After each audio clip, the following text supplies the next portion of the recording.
In today's fast-paced design environment, efficiency isn't just a luxury, it's a necessity. Whether you're managing large assemblies or refining intricate subsystems, selective loading in SOLIDWORKS design empowers engineers to work smarter, not harder. Working with large assemblies can be challenging. The only way to have the total context of your design is to open all the parts you don't need in order to work on just the parts you do need. But what if you could start in a lightweight browser application and choose only what you wanted to work on? With selective loading, you can graphically select only the parts and subassemblies you need to work on, completely independent of the underlying CAD structure, and save the selection as a filtered view.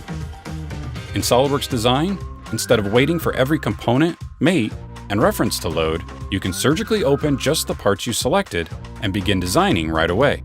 This reduces open times and allows you to start designing faster with a lean and responsive workflow. It doesn't stop there. Need to isolate a specific system within your design? Filter by custom properties, maturity states, or even volumes to quickly zero in on relevant components. Once filtered, these selections can be assigned to a task, ensuring efficient design communication. This targeted approach eliminates the noise and lets you work with precision.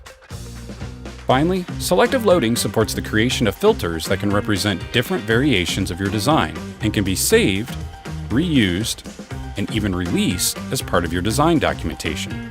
These filters act as a curated view of your assembly and can be referenced directly by drawings. This means your documentation stays accurate and aligned with the exact representation you intended.